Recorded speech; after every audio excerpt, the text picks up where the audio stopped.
It was a big moment of the game.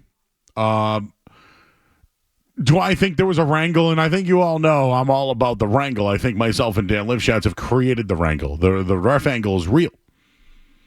Now, does it change the outcome of the games or the reason why? How about this?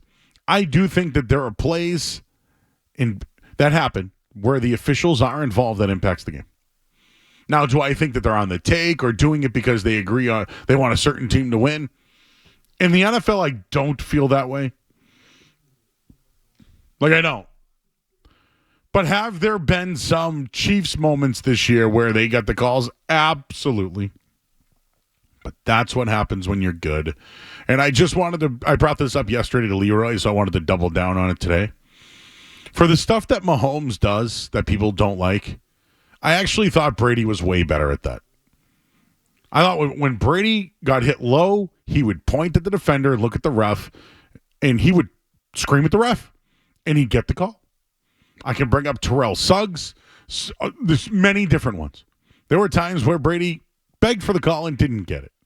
So if we're talking about that Mahomes versus Brady when it comes to that debate, they both did it. But in a way, the Chiefs seem to get bailed out. The late hit out of bounds a couple of years ago, that was brutal. That was against the Bengals, right? That put them up to get the game-winning field goal. That impacted the game. That flag impacted the game.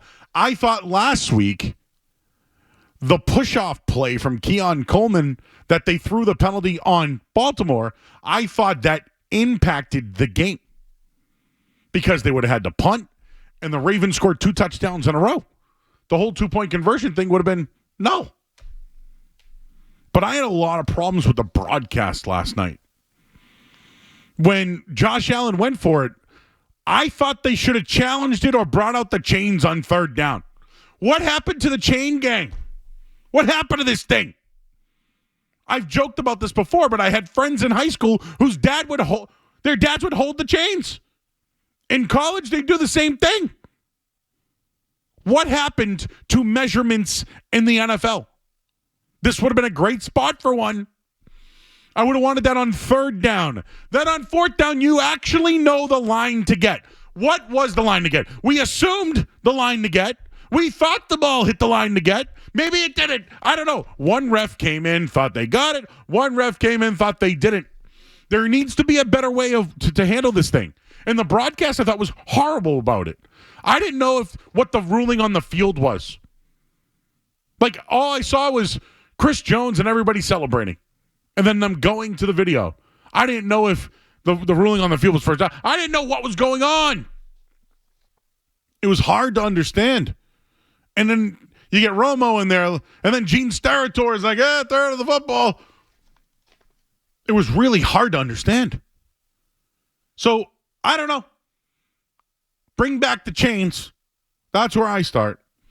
And then later on in the game, it was the Kincaid play. First of all, I can't believe Kincaid even had a shot at that thing. But he dropped it. Where was the flag on the field? The flag on the field was there.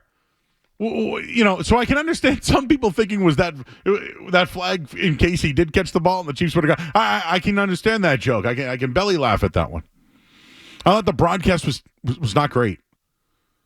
And if I had to, as much crap as Tom Brady has gotten as a broadcaster, he was better than Tony Romo yesterday. At times, it's just football, right? Just what's the call on the play? What do they need to get it? The first down. And then when you have the next play, on the replay, they know what they're looking for. There were times where I couldn't understand what was going on in the game. But I do not think I don't think at all the Chiefs got a wrangle or the Cleve Blakeman was on his side or any of that stuff. Out on that. In the end, I thought that the Bills went away from probably their best player of the day in James Cook and kept it in the ball, their best quarterback, their best player, and the Chiefs had the blueprint.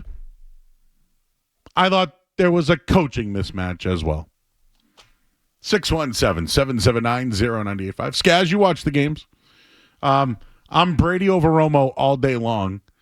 But on that Josh Allen play there, I honestly didn't know what the call on the field was. I assume they stopped him.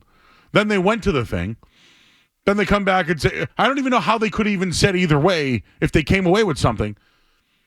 Romo, I hate. Again, I don't know what it is. I just can't stand his voice.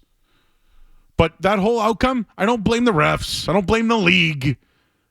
I just think the Bills maybe should have gotten the measurement on third down so they know what they needed on fourth down. Maybe they should have run the ball in the second half. I don't know. That would have been something I would have tried. James Cook was averaging something like 8 yards per carry, and they completely went away from that. By the way, his touchdown was unbelievable. Unbelievable touchdown. That was an individual effort.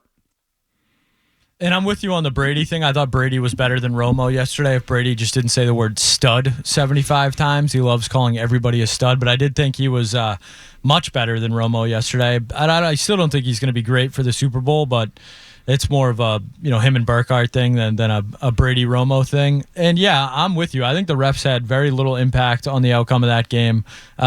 If you're the Bills, don't fumble 5 times. I know they recovered every single fumble, but you fumble 5 times in an AFC Championship game, you don't deserve to win. That has nothing to do with the refs. They had a bad game plan. I thought yesterday was a really bad day for Joe Brady. I thought Joe Brady really struggled in the second half, some of his play calling.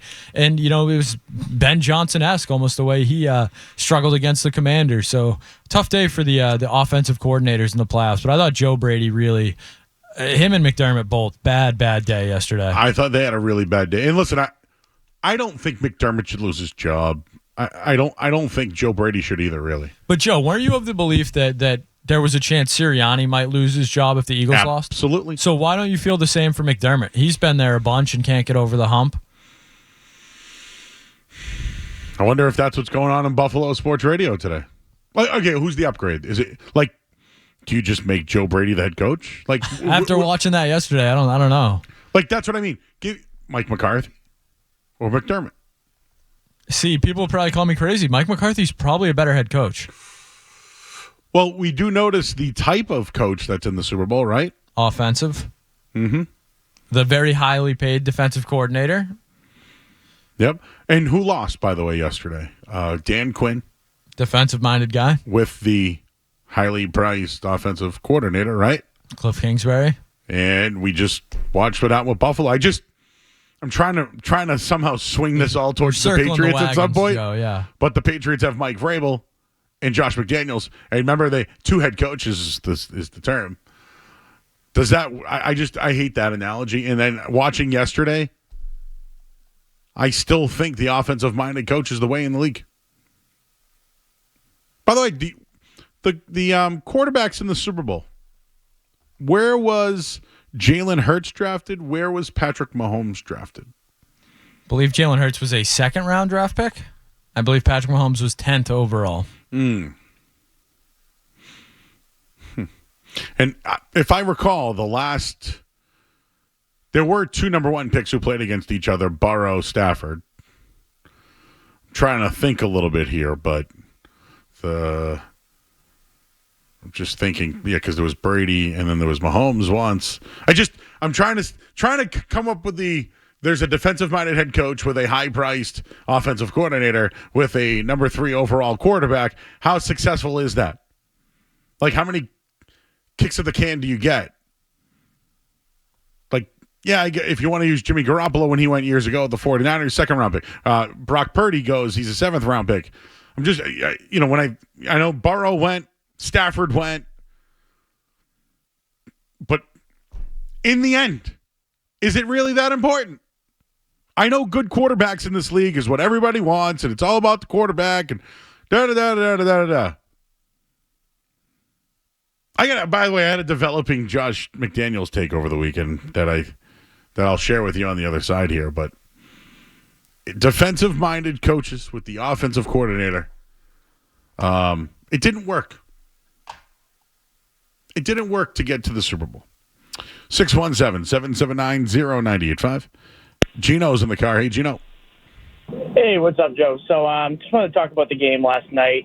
and how people, I've been going out through social media, and I see people posting stuff about like, oh, Mahomes is the GOAT. Mahomes, how close is he? And, the way I look at it, he deserves to be in that conversation. I'm not here to say he sucks or anything, but I just can't overlook the fact that he had 2 chances in the playoffs to beat Tom Brady and to take that torch from him, and he just never did. You know what I mean? Like, when he had those 2 chances, he failed.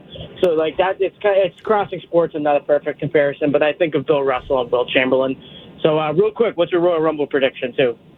Ooh, you're going to have to wait for that one this weekend. I'm doing a podcast with Jay Stu this week. Stick to wrestling. We got plenty of days for that. Was he trying to mention the Mahomes Brady thing there? I'm not. Brady won 7 championships.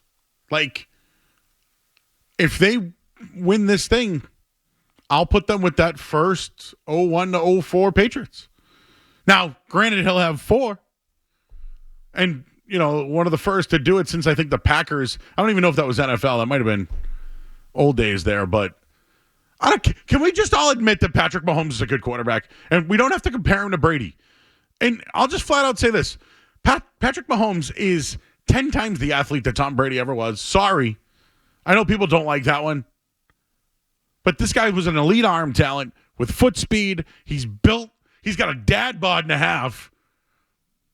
Like, Brady had to work to get to where he was and the longevity and all that. If Patrick Mahomes plays into his 40s, which I don't think he ever should, by the way. What's he gonna, dude, he could win 2 more and call it a day. I hate the Brady Mahomes comparison. And it's not that, like, I have Brady Mahomes 1-2. That's my ranking. When Patrick Mahomes wins 7 or more, I'll crown him. You want me to crown him, Skaz? Because I'll crown him. If you want to crown them, then crown their ass. But they are who we thought they were. The Chiefs are in the Super Bowl because we are who they thought they were. Patrick Mahomes is who we think he is. Just stop the Brady comparisons. And I'm not one of those, don't break my records. Like, if the Lakers end up passing the Celtics again for championships, I don't care. Was it going to take away from last year? Is it going to take away from 08 or any of those other ones? Are they going to take down Max's MVP award? Right? Did the 1986 Celtics didn't count because they beat the Rockets, not the Lakers? I don't care. Mahomes is good. He's damn good. And he's about to do something that none of them else could do. Like, I don't care about the comparison. I don't care. But I do have here I go, making a point to help my argument. I got something on Josh Allen I wanted to get into. His company's not great. Do you have something on this, guys, by the way? I mean, I'm with you. The Brady Mahomes thing, it's going to get beaten to death. I'm sure, all our other shows on this station will be at the Super Bowl, and I'm sure that'll be a topic of discussion all week from, every single guest they have. But for me, yeah, I'm with you. Brady has 7. I think Mahomes is the second best quarterback to ever live. He's incredible. He's the best quarterback since Brady. I've ever seen. The only other one that I think is even in the conversation, and that's what this is about. I think Patrick Mahomes deserves to be in the conversation. He is that good, but he's got to do it for 20 years, and he's got to win, 6 or 7 rings. That's still a long way to go, but he absolutely deserves, Mount Rushmore, top 2, whatever you want to say. Patrick Mahomes is all of that. He is the pinnacle of being a winner in this league. He's done nothing but go to AFC Championships since the moment he was a starter in this league, and he deserves all the credit. This guys, when I was coming up in the business, it was always Joe Montana, Joe Montana, Joe Montana. Once you touch Montana or pass Montana, then you're the greatest. Well, Brady did that. And quite frankly, Patrick Mahomes has a chance to literally do the same thing as Joe Montana if he wins this week. So, once that happens, I will then say, can Patrick Mahomes win 3 more? I'm going to bet no. I'm going to bet no. If you like that clip, check out more videos from my show, The Joe Murray Show, here. For more Patriots analysis and opinion, hit this playlist. And for all the latest from the Sports Hub, download the app at 985thesportshub.com.